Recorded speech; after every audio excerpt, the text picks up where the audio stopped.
En esta que es la nueva temporada de Diálogos desde la Frontera, lo invitamos a que escuche y vea una conversación con el presidente del Colegio de la Frontera Norte, el doctor Víctor Alejandro Espinosa Valle. ¿Qué le espera al Colegio de la Frontera Norte? ¿Qué hay con respecto a la Secretaría de Ciencia? Estas y otras preguntas nos contesta hoy en el estudio de Diálogos el doctor Víctor Alejandro Espinosa Valle. ¿Nos acompaña?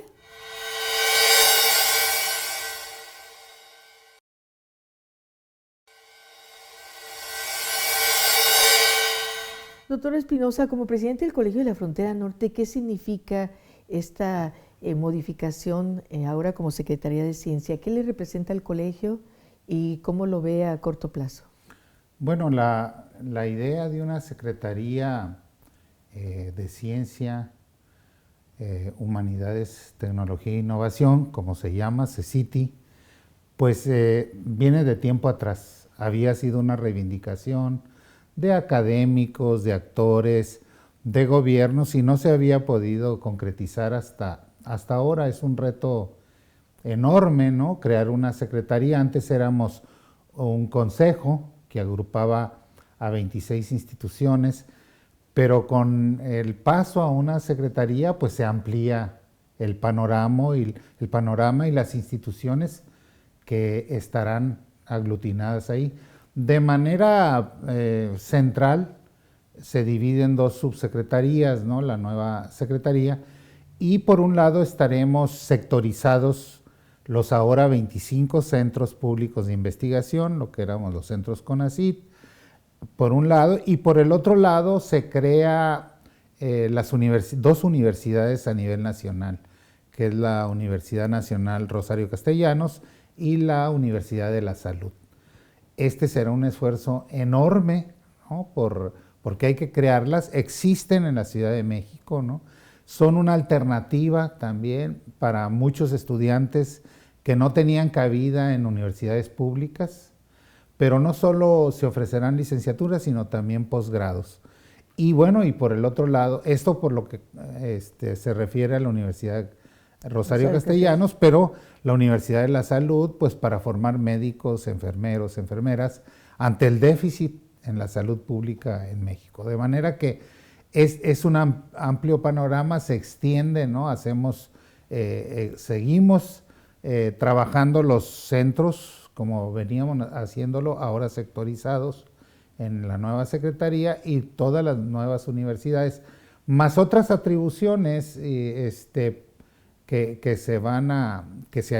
se le determinaron a la nueva secretaría. Seguirá viendo lo de becas, lo de posgrados. Uno de los cambios importantes es que toda la evaluación de los programas de posgrado se había ido a la Secretaría de Educación Pública, ahora regresa de nuevo. Creo que es una magnífica decisión que toda la evaluación de los posgrados nacionales pasa de nuevo a la nueva secretaría, pero también la otra parte importante es la generación de redes, las llamadas redes ECO, que ya se crearon en la Ciudad de México, que ya funcionan, pero que van más allá de las alianzas de los centros con el resto de universidades y centros públicos de investigación para crear sinergias entre todas las instituciones, generar proyectos. Ahora se va a poner mucha atención en los proyectos estratégicos, así denominados, ¿no?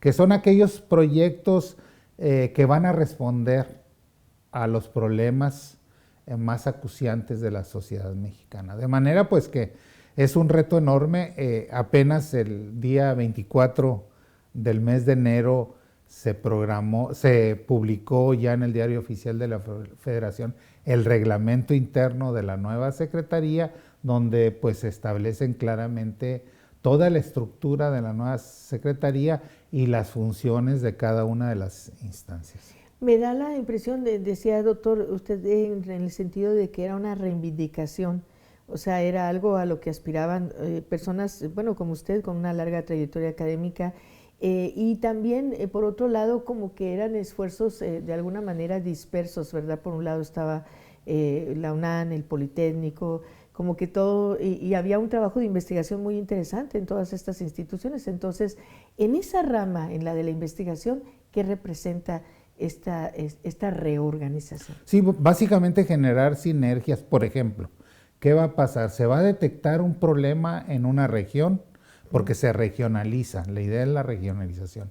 Un problema específico, y entonces todas las instituciones que estemos en la red de ECOS, que nos afiliemos a la red de ECOS, y que seamos capaces de hacer investigación y brindar información para el diseño de políticas públicas que ataquen esos problemas, nos vamos a unir para estudiar el problema, independientemente que sea universidad pública, centro público de investigación, etcétera, ¿no? O sea, se espera regionalizar el análisis de los problemas y la instrumentación de políticas para resolverlos. Eso me parece un acierto.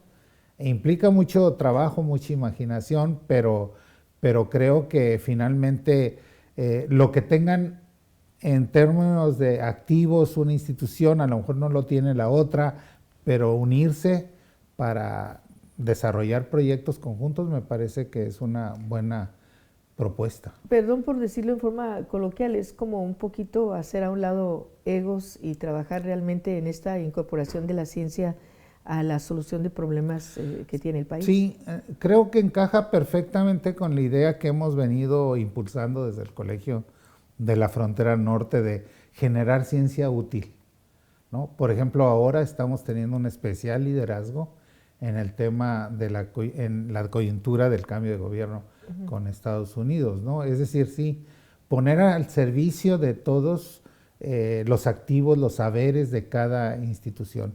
Hay instituciones con mucha presencia y mucha antigüedad. Nosotros tenemos 42 años, pero hay centros públicos como el CIESAS que tienen 50 años ya de experiencia. Entonces, creo que activar, ¿no?, estas redes de cooperación pueden ser muy benéficas para el país. Insisto, nosotros ya teníamos esa idea desde que tomamos hace 3 años la dirección del colegio, de generar esta ciencia útil sin descuidar la ciencia básica, la generación de conocimiento teórico, etcétera, ¿no?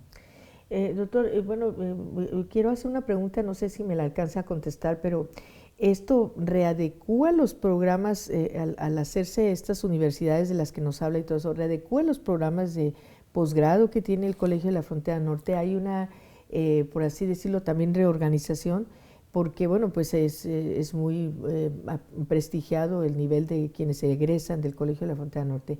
¿Qué va a pasar con esto y a nivel de competencias, cómo lo observa?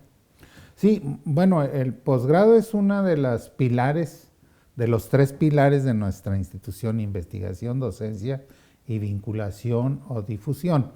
Entonces, efectivamente, estamos revisando cada una de estas áreas. Puedo platicarles en un momento lo que hemos hecho en investigación, pero en docencia efectivamente este año, 2025, es un año clave porque vamos a revisar todos los planes de estudio de nuestros 10 posgrados. Tenemos 7 maestrías, 3 doctorados, y es necesario estar revisando permanentemente, continuamente los programas, porque la realidad va cambiando y las necesidades del país van cambiando, los focos van cambiando. Entonces no podemos permanecer estáticos, ¿no? Tenemos que ver cómo podemos incidir mejor a través de la formación de recursos humanos. Hacemos una pausa y regresamos después de esto con el doctor Víctor Alejandro Espinosa Valle, presidente del Colegio de la Frontera Norte.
Doctor Espinosa, bueno, decía que va a haber cambios y readecuación en los planes de estudio y que esto es permanente. No sé si nos quiera platicar algunos detalles sobre esto. Y en ese sentido, en un momento como el que estamos viviendo, ¿cuál es ahora sí que el papel del Colegio de la Frontera Norte al ser el que está muy cercano a todos los estudios de migración y en un momento como este, exactamente? Sí, bueno, por un lado, efectivamente nos hemos dado este año, 2025, para revisar los planes y programas de estudio, justamente para adecuarlos al entorno, a los cambios que ha habido, a las necesidades, a los nuevos problemas que han surgido. Por ejemplo, en economía hay que estudiar cuestiones de relocalización o nearshoring, por ejemplo, ¿no? Todo lo que es inteligencia artificial lo tenemos que incorporar, ¿no? Pero también la revisión de las metodologías para encarar algunos problemas. No solo estudiamos de manera central el tema migratorio, pero también hay tenemos maestría que tiene que ver con ambiente, ¿no? Y desarrollo, con recursos urbanos, desarrollo urbano, etcétera, ¿no? O sea, todo ha venido cambiando. El tema del cambio climático, ¿no? Cuando iniciamos con los programas, pues no eran estos algunos problemas centrales. La primera maestría, pues es la de Maestría en Desarrollo Regional en 1984, ¿no? Hemos venido revisando los planes y programas de estudio, pero hay que irlo haciendo continuamente.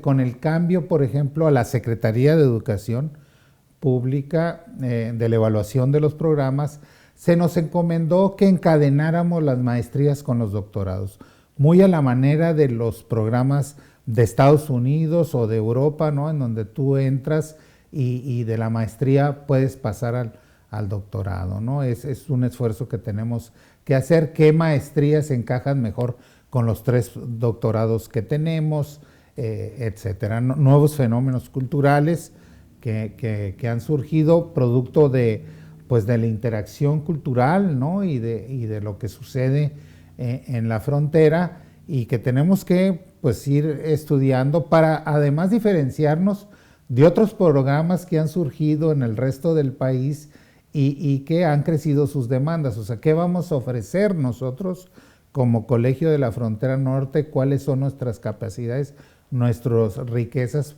para proponerle a los estudiantes y para que decidan venir, Rocío, hasta la frontera? Tijuana es una ciudad de vida cara, ¿no?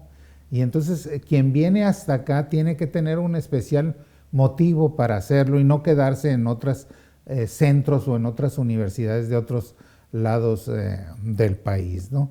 Entonces eso tenemos que estar viendo, la demanda también estudiantil, ¿no? Y nuestra oferta. Tenemos que ver los temas de movilidad de nuestros estudiantes, ¿no? Que salgan cada vez más a otras instituciones, no solo nacionales, sino internacionales, para que tengan una formación mucho más amplia, rica, diversa.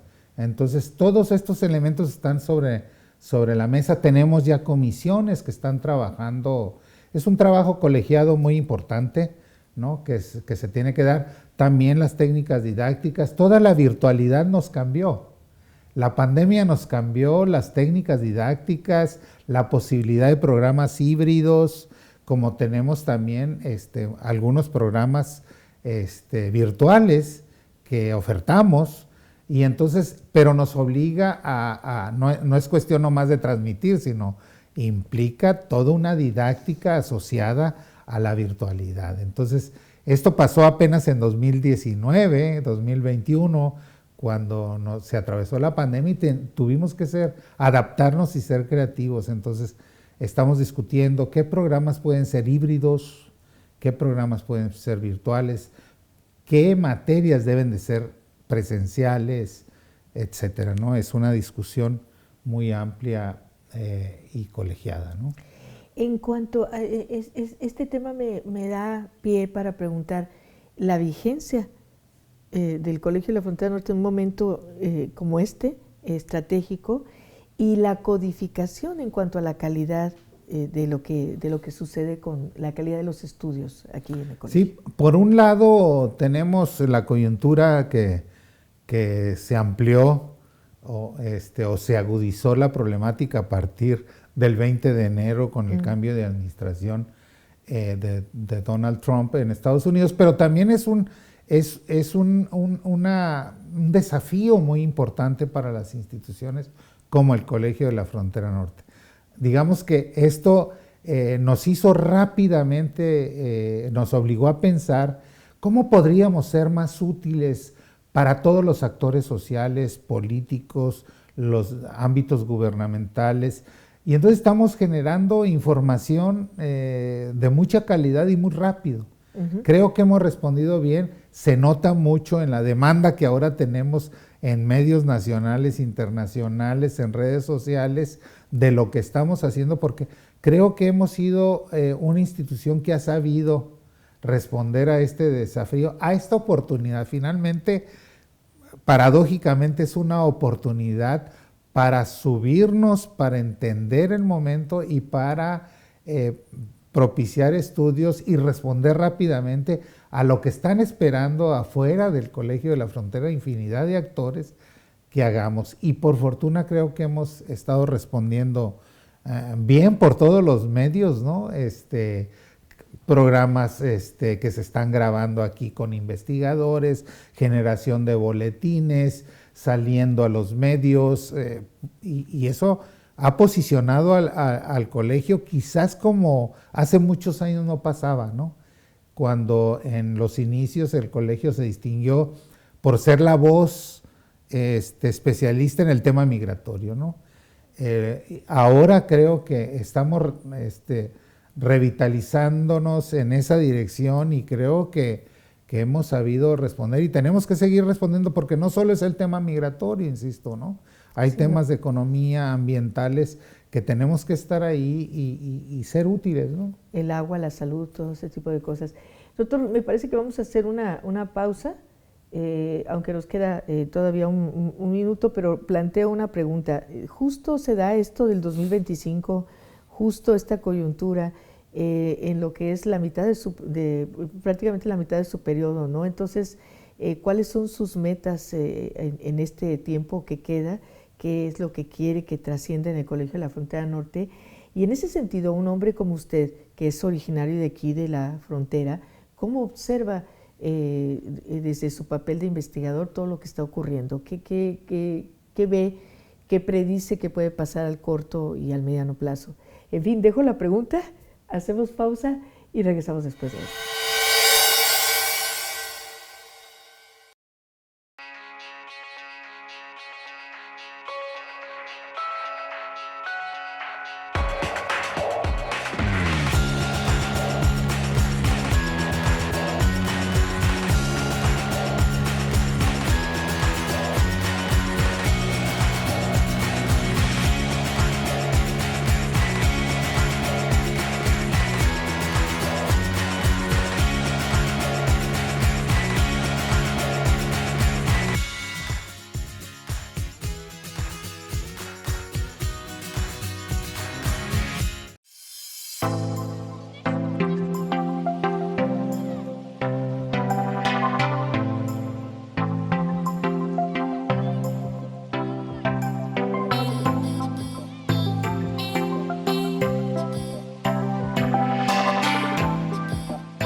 también dejé una pregunta antes de irnos a esta pausa en cuanto a las metas en este periodo que falta de su presidencia en el Colegio de la Frontera Norte y el que viva justo esta coyuntura, ¿verdad? ¿Qué nos puede platicar, doctor? Bueno, sí, en marzo cumplimos 3 años al frente del colegio. Tenemos muchas cosas por concluir, por hacer, ¿no? Estamos contrarreloj en ese sentido. Hay varios proyectos muy interesantes que van a, pues yo creo, a posicionar aún más a la institución, ¿no?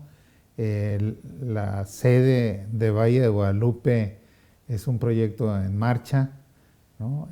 En donde trabajaremos cuestiones ambientales, ¿no? de transformación de aguas sucias en aguas de riego, pero también trabajar con las comunidades originarias que tenemos el proyecto de desarrollar ahí, pero también, por ejemplo, a nivel de investigación, a finales del año pasado realizamos el coloquio académico, ¿no? Que nos permitió un análisis y una evaluación de las líneas de investigación que hacemos, y la revisamos, la reagrupamos. El interés es generar cuerpos académicos o redes académicas que permitan internamente las sinergias. Eso creo que va a redundar para que la gente está más enfocada en generar proyectos, pero no solo proyectos, sino también seminarios, también publicaciones. Entonces, esa parte estamos trabajando, estamos por difundir el documento de evaluación de lo que fue el coloquio, en donde logramos reunir a todos los investigadores de todas nuestras unidades, de las 5 unidades y de la ciudad de Tijuana, la matriz. Entonces, eso es el área académica, está en proceso de mayor consolidación y es uno de los pendientes que tenemos. La incorporación a los grupos que estamos generando en los centros públicos de investigación. Como sabemos, hay una coordinación de humanidades y ciencias sociales que tengo el honor también de coordinar, ¿no? Y estamos haciendo cuestiones juntos, programas juntos, que también esperemos ya ver resultados a mediano plazo. En fin, en todas las áreas, en la vinculación, pues seguiremos trabajando fuertemente por vincularnos con otras instituciones. Por ejemplo, estamos empezando junto con universidades de California y Baja California un consorcio que dará también muy buenos resultados, ¿no? Entre universidades del sur de California y las principales universidades y centros públicos de Baja California. Estamos también por reactivar la EMIF, que es una encuesta de migraciones hacia la frontera norte y sur, que surgió en 1994 y que la pandemia también nos obligó a cerrar, y ahora la estamos reactivando porque los flujos cambiaron. Ya no es como cuando iniciaron, que eran hombres solos del campo a las ciudades. Ahora vemos en los flujos mujeres, niños, hasta no acompañados, pero también diferentes nacionalidades, 54 nacionalidades en los flujos, y entonces tenemos que readecuar la metodología para poder captar bien la información.